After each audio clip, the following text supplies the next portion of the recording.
नहमदुहु व नसल्ली अला रसूलिहिल करीम, अम्मा बाद। ज़िलहज्जा के जो 10 दिन हैं ये बहुत मुक़द्दस दिन हैं। इनमें इबादत करने का जो है सवाब बहुत ज़्यादा है और अल्लाह तबारक व तआला को इन दिनों में इबादत करना बहुत ज़्यादा महबूब है। एक दिन का जो रोज़ा है वो 1 साल के रोज़े के बराबर का सवाब है। रात में जो इबादत है वो लैलतुल क़द्र की रातों की इबादत का सवाब है। कोशिश हमें ये करनी चाहिए कि हर दिन हम रोज़ा रखें इन दिनों में। ज़िलहज्जा के जो शुरू के 10 दिन हैं, अगर नहीं रख सकते हैं तो कम से कम 9 ज़िलहज्जा को ज़रूर रोज़ा रखें।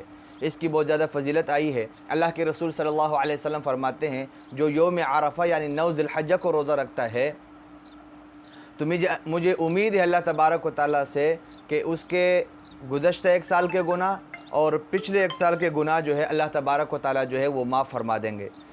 तो ये इसकी फ़जीलत है। अब एक सवाल यहाँ पर यह होता है कि हमें ये जो रोज़ा रखना है 9 ज़िलहज्जा का यानी यौम अरफ़ा का, ये कहाँ के एतबार से रखना चाहिए? सऊदीया के एतबार से रखना चाहिए या पाकिस्तान के एतबार से, या जो आदमी जिस मुल्क में रहता है उसके एतबार से हमें ये रोज़ा रखना चाहिए? तो ये बात याद रखें, जो आदमी जिस मुल्क में है उस एतबार से वो 9 ज़िलहज्जा का यानी यौम अरफ़ा का वो रोज़ा रखे।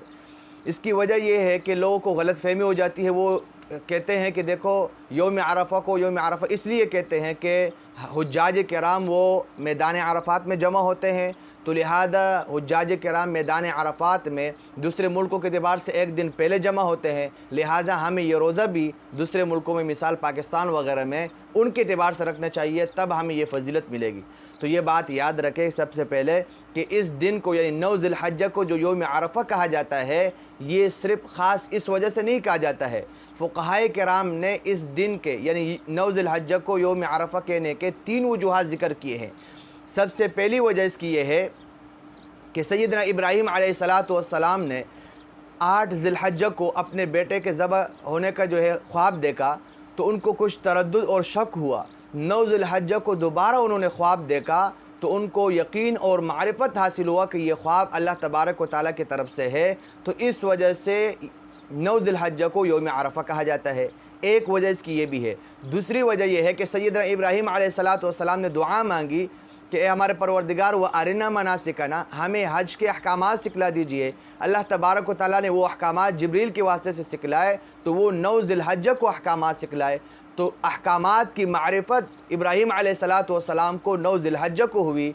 इस वजह से भी इस दिन को यौम अरफ़ा कहा जाता है। और तीसरी वजह वो है जो आम मशहूर है कि इस दिन को यौम अरफ़ा इस वजह से कहा जाता है कि हुज्जाज किराम जो है वो इस दिन मैदान अरफ़ात में जमा होते हैं, इस वजह से इसको यौम अरफ़ा कहा जाता है। तो इससे मालूम हुआ कि यौम अरफ़ा का जो नाम है 9 ज़िलहज्जा का जो यौम अरफ़ा नाम है, ये मैदान अरफ़ात वाली वजह के साथ ख़ास नहीं है, बल्कि इसकी और भी वजूहात है।